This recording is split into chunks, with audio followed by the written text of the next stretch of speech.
देखो फिर से समझो, सेल बुक टोटल 10,000 से ज्यादा हो गई, फाइनल अकाउंट बनना बाकी है और ट्रायल बैलेंस बन चुका है, और पता लगा सेल कितने से टोटल ज्यादा हो गई। अच्छा बोलो, सेल का कौन सा बैलेंस होता है? सेल कौन सा बैलेंस होता है? ट्रायल बैलेंस बन गया। डेटर में गलती है क्या? सेल का टोटल ज्यादा हुआ, डेटर में गलती करी क्या? नहीं। अब हुआ क्या? ये ट्रायल बैलेंस था। सेल का टोटल 10,000 रुपए ज्यादा लगा। बताओ, सेल का टोटल 10,000 रुपए ज्यादा लगा, ट्रायल बैलेंस पे क्या इंपैक्ट आएगा? मैंने कहा ये जो सेल है कहां लिखते हैं बताओ ट्रायल बैलेंस में? Credit side. तो क्रेडिट साइड कितने रुपए ज्यादा लिख दिया होगा आपने? समझे बात को? मान लो जो टोटल था सेल का 1 लाख था, आपने गलती से कितना लगा दिया? 1,10,। गलती से टोटल कितना लगा दिया? टोटल होना कितना चाहिए था, लगा कितना दिया? तो आपका जो ट्रायल बैलेंस है उसमें यहां कितने रुपए ज्यादा दिखेंगे आपको? इधर 1 लाख ही नजर आ रहे हैं, बट इधर कितने नजर आ रहे हैं? डेबिट में मान लो डेटर 1 लाख ही है और सेल का टोटल ज्यादा लगाया, तो यहां कितना दिख रहा है? अब कैसे एक बार ट्रायल बैलेंस कैसे मैच करेंगे बताओ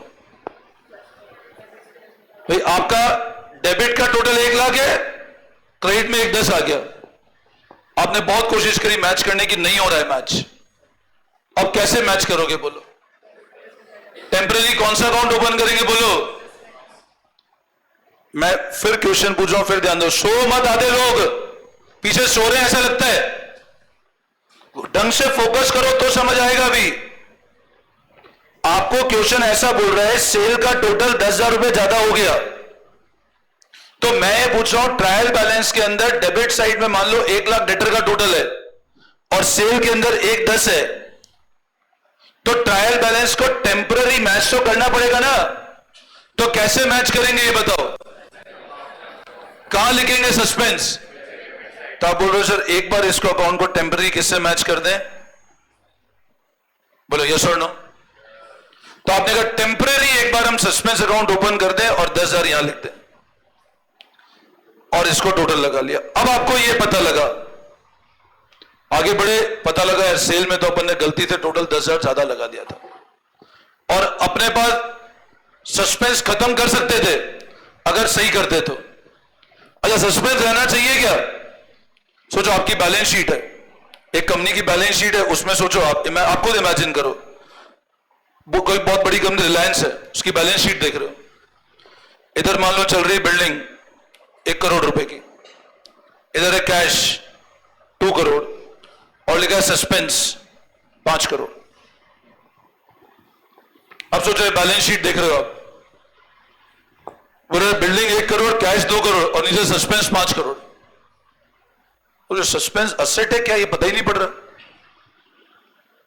सस्पेंस नहीं आना चाहिए ना बैलेंस शीट में भाई। आप मेरे को बताओ अगर असेट साइड में सस्पेंस चल रहा है, मतलब आप एक बार देख करके आप एज ए शेयर होल्डर या आप कंपनी के मान लो ओनर हो, तो आप बोलोगे ये क्या चीज है 5 करोड़ रुपए? बोले कोई असेट था जिसकी अकाउंटिंग नहीं। बोले कौन सा असेट है, कहां है? बोले इतना बड़ा सस्पेंस 5 करोड़ का, बिजनेस इधर उधर हो जाएगा पूरा का पूरा। 5 करोड़ का सस्पेंस डाल रखा बिजनेस में, कोई बैंक इसको लोन ही नहीं करेगा बिजनेस को कभी, भले कैश 2 करोड़ का पड़ेगा, 5 करोड़ सस्पेंस खत्म करना पड़ेगा ना।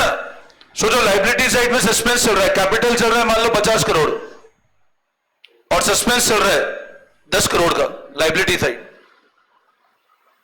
अब बोलो नहीं ये तो क्रेडिट बैलेंस इसलिए लिख दिया हमने। अरे तो आप खुद समझो, इसका इतना बड़ा इंपैक्ट आएगा बिजनेस के ऊपर, आपने सस्पेंस 10 करोड़ खड़ा कर दिया। पूछेंगे ना आपसे सस्पेंस किसका है, और आप बोलो हमको तो पता ही नहीं।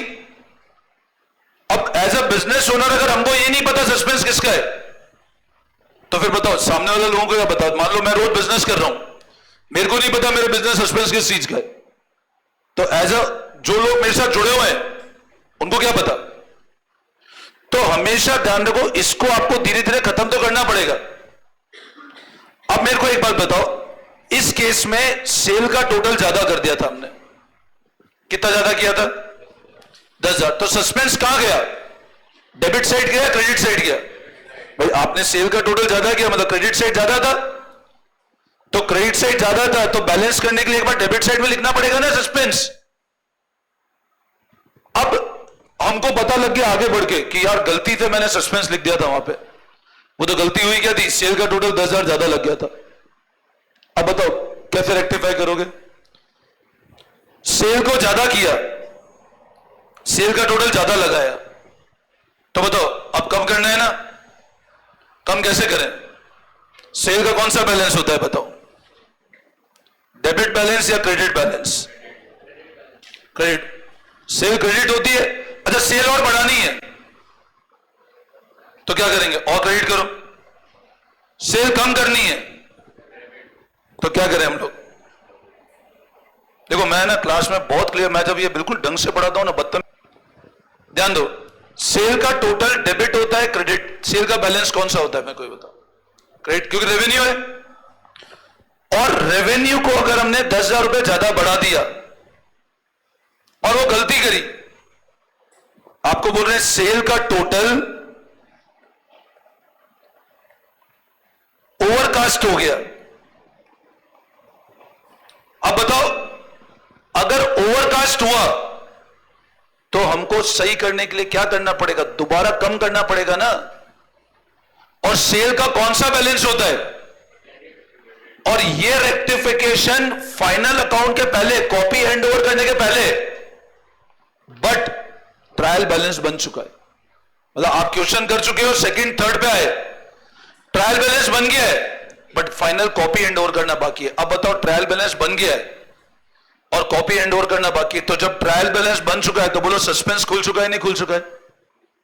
अगर ट्रायल बैलेंस बन गया है, हाँ, अगर ट्रायल बैलेंस बनता ही नहीं तो सस्पेंस आता ही नहीं। बट मेरे को एक बात बताओ, अगर ट्रायल बैलेंस बन गया है तो बताओ सस्पेंस अकाउंट ओपन हो गया नहीं हो गया? और अब अपने को सस्पेंस को खत्म करना है ना। सेल का टोटल 10,000 रुपए ज्यादा कर दिया, अब बताओ कैसे खत्म करेंगे इसको? सेल को क्या करें दोबारा से? इस एरर का इंपैक्ट क्या होगा ट्रायल बैलेंस पे? आप बोलोगे इस एरर के कारण क्रेडिट साइड कितने से बड़ी होगी? तो आपने टेम्पररी बैलेंस कहां लिखा होगा? कहां लिखा होगा? अब इसको सही करना है तो बोलो क्या करें? सेल को दोबारा क्या करना चाहिए? डेबिट करोगे तभी तो सही होगा।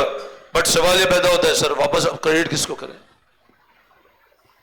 सेल तो डेबिट समझ में आ गया, लेकिन अब क्रेडिट करें किसको? तो सर ये सस्पेंस हमने डेबिट किया था ना, इसको क्रेडिट करेंगे तो सस्पेंस भी खत्म हो जाएगा। तो एंट्री क्या होनी चाहिए? फिर सुनना मेरी बात, एक ट्रांजैक्शन और बोलता हूं। मान लो ऐसा लिखा है, परचेज बुक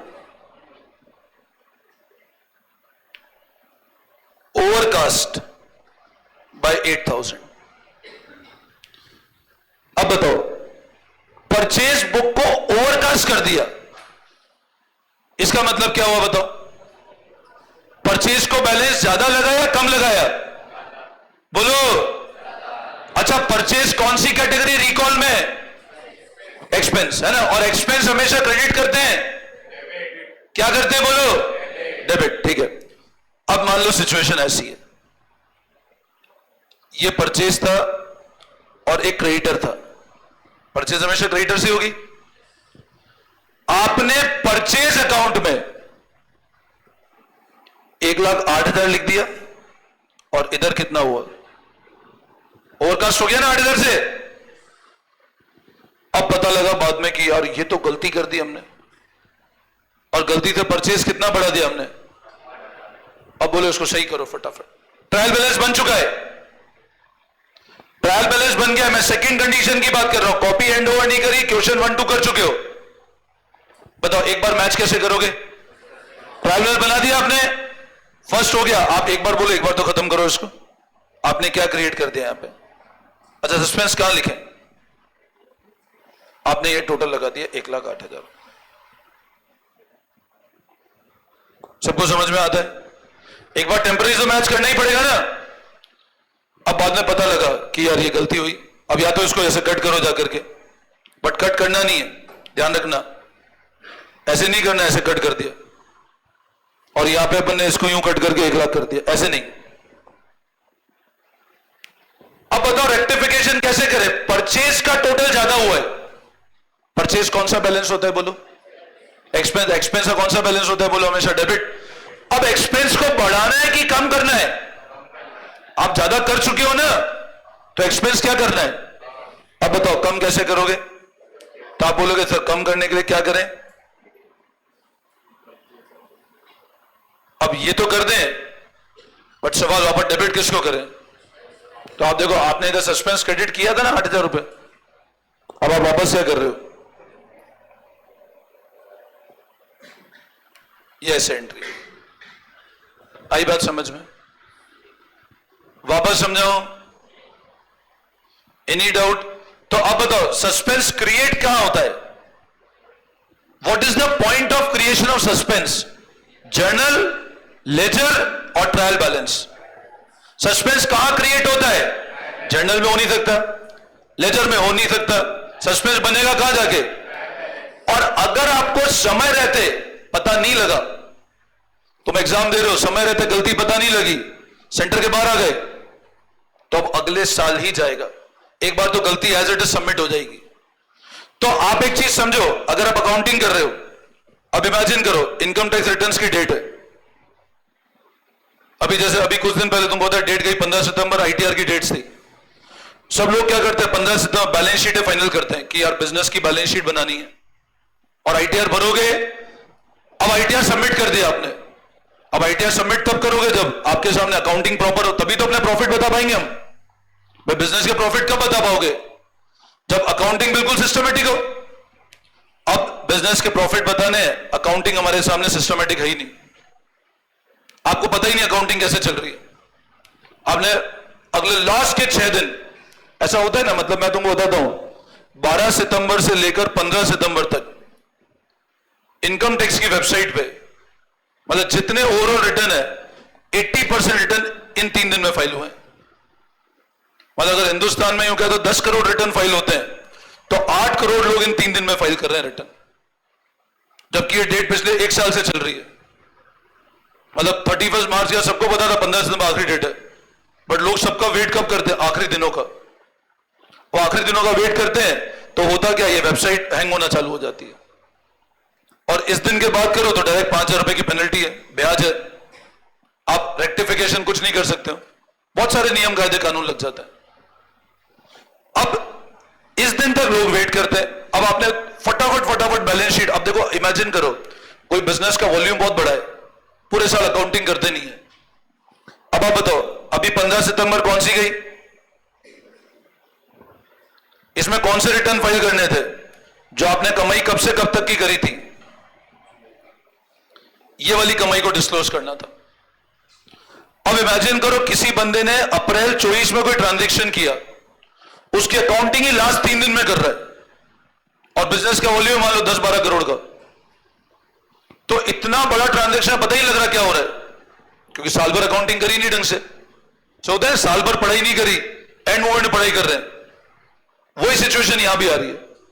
अब हुआ क्या, 3 दिन में फटाफट अकाउंटिंग करी। ऐसे बहुत सारे बिजनेस है, आपने टैली में एंट्री डाल दिया सारी, पता चला जब बैलेंस शीट ट्रायल बैलेंस बना, टैली ने सस्पेंस दे दिया 10 करोड़ का या 2 करोड़ का सस्पेंस दे दिया टैली ने। तो अब आप पागल हो रहे हो यार, 2 करोड़ खत्म कर रहे हैं, पता ही नहीं एंट्री कहां है, बैंकिंग इतने सारे ट्रांजेक्शन है बैंक के, अब बुक्स में तो सस्पेंस आ रहा है 2 करोड़ का, 2 दिन बाकी रिटर्न फाइल करने में। अब अगर नहीं पता लगा तो एक बार रिटर्न कैसे फाइल करना पड़ेगा, सस्पेंस डाल करके रिटर्न डालो एक बार, तो नहीं तो पेनल्टी लग जाएगी, दुनिया भर के लीगल प्रोविजन आ जाएंगे। अब ऐसा रिटर्न जब फाइल करते हो ना, तो 100% तैयार रहो, सरकार का इनकम टैक्स का नोटिस आएगा आपको और पूछेंगे 2 करोड़ किस चीज का है बताओ। तो बेटर है वहां प्रेजेंट होने से पहले अपन खुद ही खत्म कर दें इस चीज को। बट खुद खत्म कब करोगे? जब पता पड़ेगा तुमको। लॉजिक आ रहा है समझ में? अब सर कैसे होता है बिजनेस के अंदर? आप इमेजिन करो, आपने एक सेल करी 10 लाख की। देखो सस्पेंस कैसे बनता है। आपने एक सेल करी 10 लाख की और सेल करी मान लो पिछले साल अप्रैल 24 में। आपने एंट्री क्या करनी थी? ये एंट्री करनी थी, 2 मिनट और बस सुनो। आपने एंट्री करी डेटर टू सेल। आप अकाउंटिंग रोज नहीं कर रहे हो, रेगुलर अकाउंटिंग नहीं, आपने एंट्री करी नहीं। आपने कहा साल में एक साथ कर लेंगे।